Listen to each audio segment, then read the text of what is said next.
mempertahankan harga diri, tanah air, dan bangsa yang telah diproklamasikan tanggal 17 Agustus 1945. Kita kasih solusi. Bismillah, Assalamualaikum warahmatullahi wabarakatuh.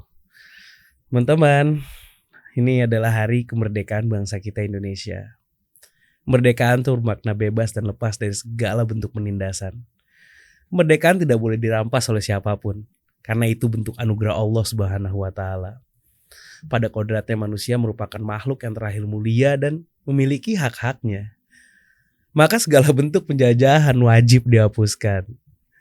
Zaman sekarang ini rasanya sedikit dari kita untuk memahami arti sebuah kemerdekaan. Bahkan terfikir untuk ikut andil, untuk memaknai sebuah kemerdekaan aja kecil harapannya. Gue akan membahas kilas balik dari beberapa pahlawan kita yang sudah bekerja dan berjasa selama masa penjajahan. Bahkan selesai berjuang saya, kita masih tetap harus memperjuangkan kemerdekaan ini dari berbagai bidang untuk terus menjadi negara yang berdaulat, sejahtera, maju, adil, makmur. Kita semua nih tentu tahu kan dengan semboyan Tuturi Handayani, yang artinya dari belakang seorang guru harus bisa memberikan dorongan dan arahan. Siapa yang gak kenal sosok Ki Hajar Dewantara?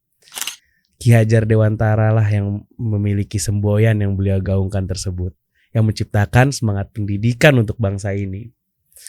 Perjuangannya walaupun tidak menumpahkan darah dan lain-lain, tapi beliau keluar masuk penjara dengan tulisan-tulisannya yang tidak disukai oleh penjajah pada saat itu. Dan Ki Hajar Dewantara ini ditetapkan sebagai pahlawan nasional dan sekaligus bapak pendidikan di Indonesia. Dan dalam perjuangan di dunia pendidikan pun kita kenal dengan nama-nama besar seperti Kiai Haji Ahmad Dahlan, Kiai Haji Hasyim Asy'ari, yang kedua ini mungkin lebih dikenal sebagai pendidikan agamanya ya, yang mendirikan Muhammadiyah dan Nahdlatul Ulama. Ini luar biasa.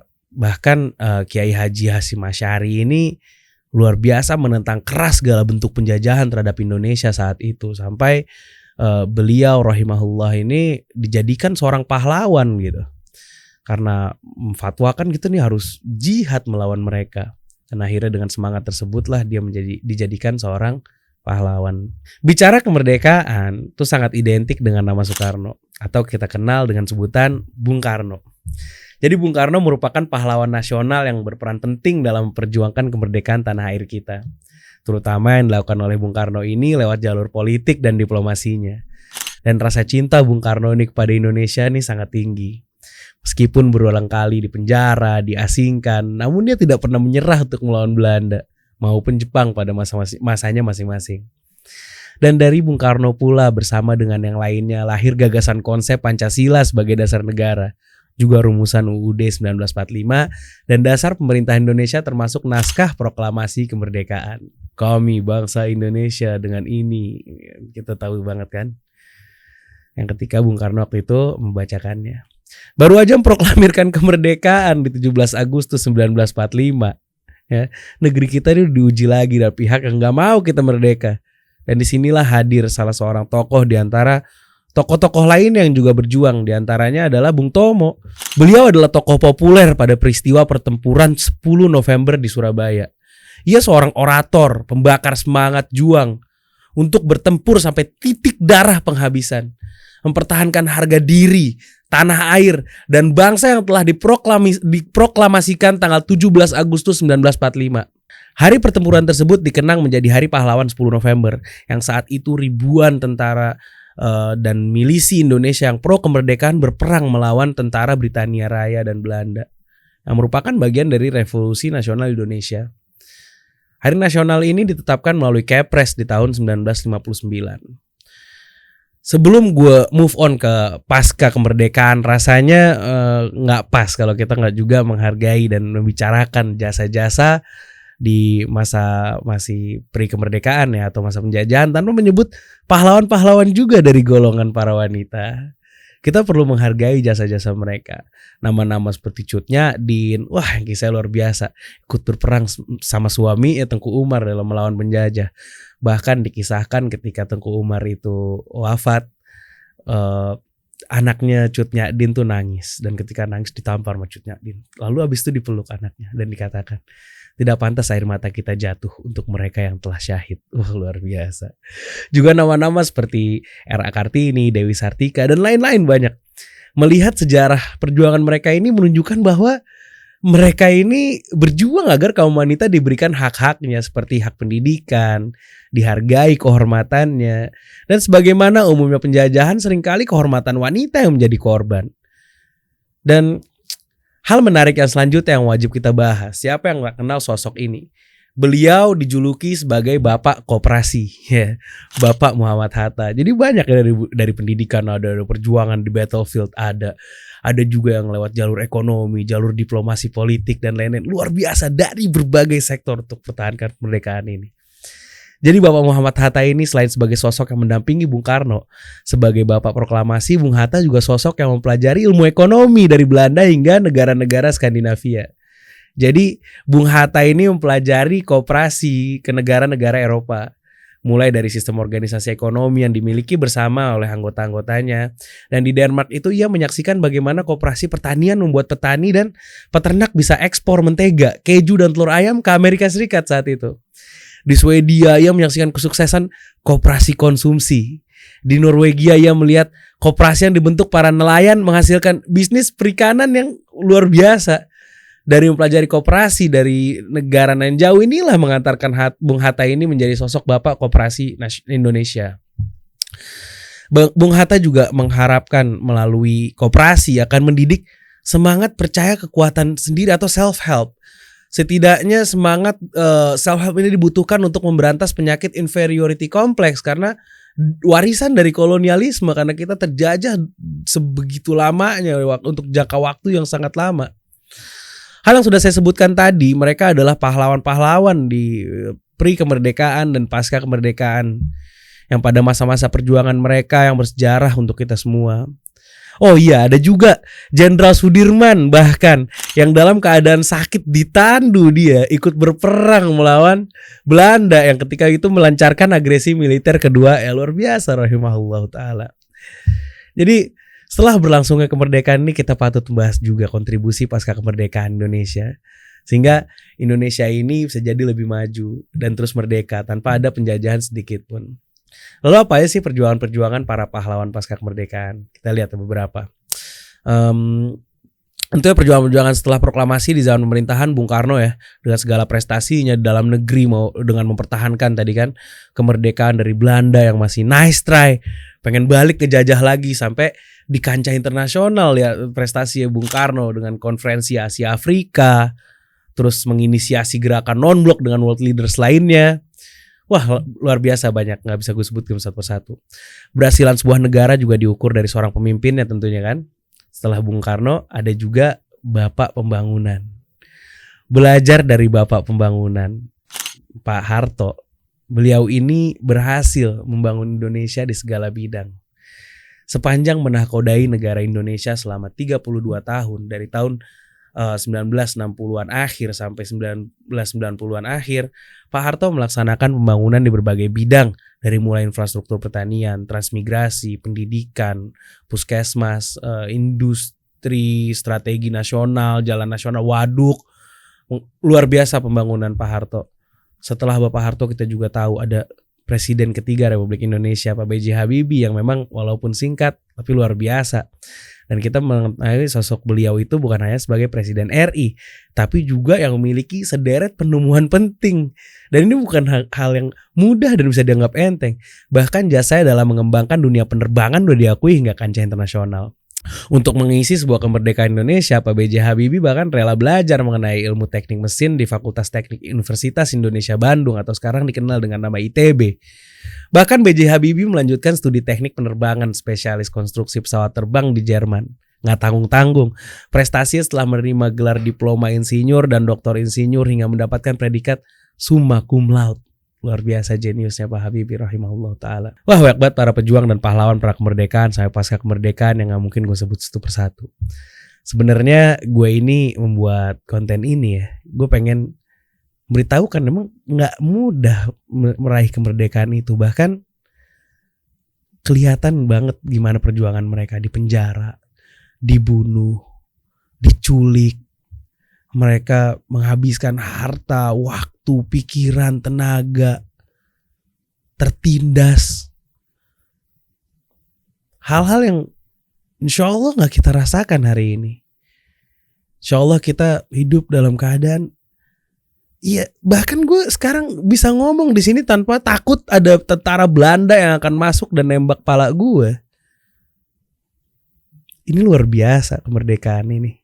Harus kita jaga bener-bener. Tapi ada nih sebenarnya, gue pengen ngomong lagi satu, gue mau nambahin untuk menambahkan hope untuk hope untuk kita gitu. Karena belakangan ini lagi rame banget dan viral di sosial media yang lagi banyak disebut-sebut. Terdengar kasus yang sangat mengejutkan dari pihak polisian yang dapat mencoreng nama baik kepolisian. Tapi tidak perlu berkecil hati kita. Jangan hanya karena nilai setitik rusak susu sebelanga. Artinya karena satu kesalahan maka ikut rusak pula nama instansinya kan.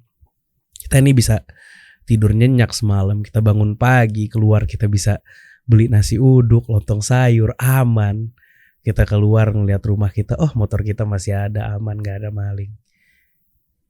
Dijaga, aman. Kita bisa pulang pergi naik kendaraan umum di malam hari bahkan dengan rasa yang aman. Dan ini tidak lepas dari jasa para aparat penegak hukum.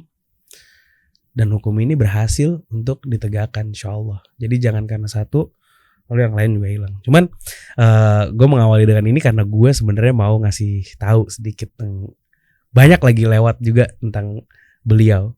Jadi sosok Kapolri ini nih mungkin tidak dikenal oleh kaum milenial. Beliau adalah Bapak Hugeng. Beliau menjabat sebagai Kapolri tercepat karena hanya menjabat dari tahun 1968 sampai 1971. Jadi Jenderal Hugeng ini atau Jenderal Hugeng Imam Santoso dikenal sebagai sosok polisi yang jujur, dan gue mengutip dari Tribun News nih ada. Jenderal Hugeng ini dikenal dengan keberanian dan kejujurannya menumpas kasus-kasus suap. Jenderal Hugeng juga dikenal sebagai tokoh yang rendah hati. Ia tidak menyombongkan diri kepada rakyat. Sosoknya yang rendah hati menjadi toladan bagi masyarakat. Jadi Jenderal Hugeng ini memiliki prinsip yang kuat untuk tidak menerima suap maupun korupsi. Baginya lebih baik hidup melarat daripada menerima suap atau korupsi. Dia pernah dirayu oleh seorang pengusaha yang terlibat kasus penyelundupan agar kasus tersebut tidak dilanjutkan ke pengadilan. Namun Jenderal Hugeng tidak peduli siapa backing penyelundup tersebut. Semua tetap akan diproses secara hukum. Pengusaha tersebut bahkan memberi hadiah mewah ke alamat rumah Jenderal Hugeng. Semua pemberian dari pengusaha tersebut tolak mentah-mentah. Langsung dikembalikan olehnya. Ketika ia ditugaskan di Medan, di Sumatera Utara, Jenderal Hugeng mendapatkan tugas memberantas penyelundupan dan perjudian di daerah tersebut. Ia dijemput oleh seorang utusan dari bandar judi di Pelabuhan Belawan dan mengatakan mereka sudah menyiapkan mobil dan rumah untuk Bapak Hugeng. Namun Bapak Hugeng dengan halus menolak tawaran tersebut dan memilih tinggal di Hotel The Boer, menunggu sampai rumah dinasnya tersedia. Setelah rumah dinas tersebut tersedia, di dalamnya sudah ada berbagai barang mewah mulai dari kulkas, tape, hingga sofa mahal dan lain-lain. Jenderal Hugeng langsung memerintahkan polisi pembantunya untuk para kuli angkut mengeluarkan semua barang tersebut dari rumahnya. Dia jenderal sangat sederhana, luar biasa. Sampai pernah ada kisah katanya satu hari maling masuk berhasil lompat ke rumahnya, ternyata balik gak bawa apa-apa karena emang gak ada barang berharga dari rumahnya. Dan bagi Jenderal Hugeng, sumpah jabatan dan sumpah sebagai polisi Republik Indonesia adalah harga mati. Teladan yang dapat diambil dari Jenderal Hugeng juga tentang kerendahan hatinya terhadap masyarakat dan anak buahnya. Ia bahkan masih turun ke jalan mengatur lalu lintas di perempatan, meski dirinya sudah menjadi Kapolri dengan pangkat Jenderal Bintang 4. Jenderal Hugeng berpendapat seorang polisi adalah pelayan masyarakat yang tugasnya adalah mengayomi masyarakat, tidak peduli seberapa tinggi pangkatnya. Dan gue yakin, insya Allah gue yakin bahwasannya di instansi tersebut masih banyak orang-orang insya Allah yang terinspirasi dan akan terinspirasi dengan Jenderal Hugeng. Gue mendoakan semoga Allah Subhanahu Wa Taala menjaga para penegak hukum di negeri ini, mereka-mereka yang berada di eksekutif, legislatif maupun yudikatif, di segala bentuk pemerintahan ini. Kudoakan semoga Allah Subhanahu wa taala menjaga kalian semua. Semoga Allah Subhanahu wa taala menunjuki kalian, memberikan taufik bagi kalian, hidayah bagi kalian, senantiasa menjaga kalian dan keluarga kalian dari agar kalian dapat menjalankan negeri ini dengan sebaik-baiknya. Dari begitu banyak pahlawan pra kemerdekaan maupun pasca kemerdekaan, yang patut dijadikan contoh adalah seberapa besar sih pengorbanan mereka untuk meraih kemerdekaan negeri ini. Yang kayak tadi gue bilang, mereka di penjara, sebagian dari mereka terbunuh, keluarganya terbunuh, diculik, hidup dalam tindasan dan lain-lain. Banyak sekali yang mengorbankan harta, waktu, tenaga, pikiran, dan tidak sedikit pula kan yang tadi mengorbankan nyawa, bahkan mengorbankan anggota keluarga mereka. Dan melihat pengorbanan serta impact yang sudah kita rasakan saat ini, malu rasanya jika kita tidak ikut andil dalam sebuah pembangunan negeri ini. Karena ini juga bisa dijadikan bentuk rasa syukur kita sebagai hamba Allah Subhanahu wa taala. Kita kembalikan kepada diri kita masing-masing. Apa sih yang ingin kita lakukan? Apa yang ingin kita korbankan? Lalu bagaimana cara kita berjuang? Alhamdulillah kan kita tidak dibebankan ujian-ujian yang diujikan kepada para pejuang dan pahlawan negeri kita tercinta ini. Dan berjuang juga gak harus selalu pertumpahan darah dan peperangan kan. Hal kecil deh, semacam mengusir kemalasan aja deh perlu kita lawan dan kita berantas, agar menjadikan kita sebagai makhluk yang berguna untuk sesama. Lagi kita juga masih punya tugas memberantas, ya seenggaknya berkontribusi lah untuk memberantas kemiskinan. Dan sehingga tidak ada lagi stigma yang kaya semakin kaya, yang miskin akan semakin miskin dan lain-lain gitu. Ada redistribusi gitu, ada saling support dan gotong royong di antara kita yang menjadi simbol negeri kita kan. Gue berharap hadirnya Kasih Solusi juga semoga jadi kontribusi sebagai misi yang kita emban untuk membangun sebuah ekosistem yang peduli dengan segala permasalahan pada umumnya dan membantu memberikan kontribusi pada ekonomi syariah dan ekonomi pada umumnya. Lewat edukasi tentunya dan lewat inspirasi dari para ahlinya yang kita undang ke sini, yang saling berbagi di sini, dan yang paling penting berusaha dengan mengutamakan takwa kepada Allah yang Maha Esa, yang atas izinnya kita dapat menikmati kemerdekaan ini. Sekian dari gue. Assalamualaikum warahmatullahi wabarakatuh. Kita kasih solusi.